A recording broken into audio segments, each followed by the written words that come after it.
আসসালামু আলাইকুম ভিউয়ার্স, মোমোস কিচেনে আপনাদেরকে আরও একবার স্বাগত।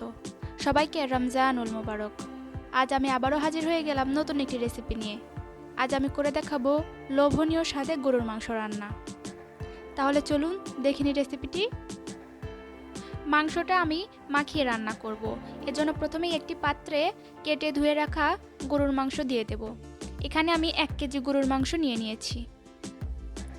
এবার দেব 1/4 কাপ পেঁয়াজ কুচি এবং 3টি ফালি করে রাখা কাঁচামরিচ। এবার 2.5 চা চামচ হলুদ গুঁড়া, ধনিয়া গুঁড়া এবং 3 চা চামচ মরিচ গুঁড়া দিয়ে দেব।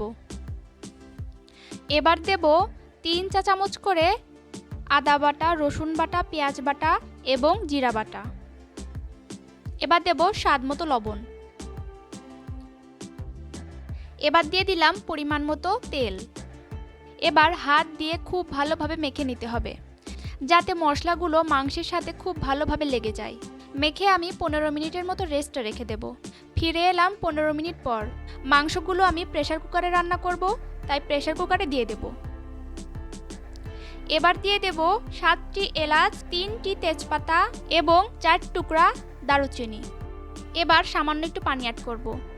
এখানে বেশি পানি অ্যাড করা যাবে না, কারণ মাংস কষানোর সময় প্রচুর পরিমাণে পানি বের হবে। এবার চুলায় বসিয়ে দেব, দিয়ে মাংসটা খুব ভালোভাবে কষিয়ে নেব। এখানে আমি প্রায় 10 মিনিটের মতো মাংসটা কষিয়ে নিয়েছি। দেখতেই পাচ্ছেন মাংসের উপর একদম তেল ভেসে উঠেছে। এ পর্যায়ে দিয়ে দেব 5-7টি আলু, দিয়ে আমি আর 5 মিনিটের মতো কষিয়ে নেব। কষানো আমার হয়ে গেছে। এ পর্যায়ে দিয়ে দেব গরম পানি। এখানে আপনারা ঝোল বুঝে পানি দিবেন।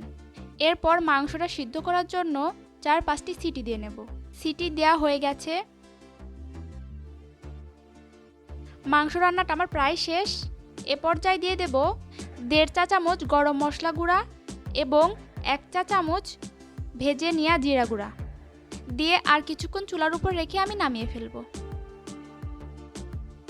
ব্যাস, তৈরি হয়ে গেল দারুণ মজার গরুর মাংস রান্না। রেসিপিটি কিন্তু অনেক সহজ, আপনারা বাসায় ট্রাই করে দেখতে পারেন। আজকের ভিডিওটি এ পর্যন্তই। সবাই ভালো থাকবেন, সুস্থ থাকবেন এবং আমার এই রেসিপিটি আপনাদের পরিবারের সকলের সাথে শেয়ার করবেন। আল্লাহ হাফেজ।